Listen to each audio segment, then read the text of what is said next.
राज्यामध्ये म्हैशीचं दूध 80 ते 90 लाख लिटर तयार होतं. गाईचं दूध सर्वसाधारणपणे 1,25 लाखापर्यंत तयार होतं आणि राज्याचं पॅकिंग जर दुधाचं बघितलं तर ते 70 लाखाच्या आसपास आहे. 30 ते 40 लाख दूध हे बाय प्रॉडक्टसाठी वापरलं जातं. राहिलेलं दूध जवळजवळ 40 लाख लिटर हे दूध पावडरीसाठी जातं. काही बाहेरच्या राज्यातले सुद्धा ब्रँड आपल्या राज्यामध्ये येत आहेत, परंतु एका बाजूला शेतकऱ्याला दुधाचा धंदा परवडत नाही. याचं कारण की भेसळीचं दूध मोठ्या प्रमाणामध्ये स्वस्त दरामध्ये बाजारामध्ये विक्रेत्यांच्याकडे येत असतं.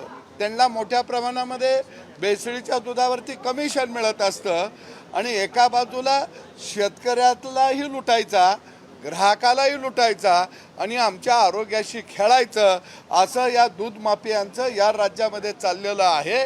आणि म्हणून अशा दूध माफियांना कडक शिक्षा झाली पाहिजे.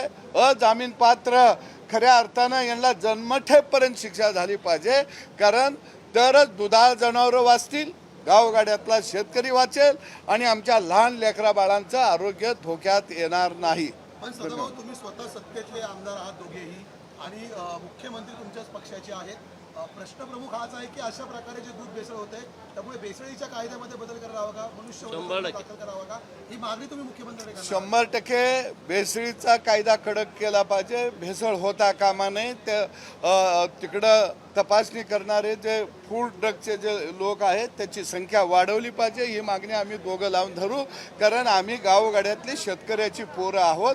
कारण गावगाडा टिकला तरच देश टिकणार आहे आणि देशातली लेकरं बाळं यांना जर पोषक दूध मिळालं तरच ते त्यांचं भवितव्य पुढं घडणार आहे. या भावनेतून आम्ही या ठिकाणी हा प्रयोग दाखवला महाराष्ट्राला की कशा पद्धतीनं भेसळ माफिया राज्यामध्ये कार्यरत आहेत. आता isakal.com आहे देशातील नंबर 1 ची मराठी न्यूज वेबसाईट. प्रत्येक अपडेटसाठी isakal.com ला नक्की भेट द्या.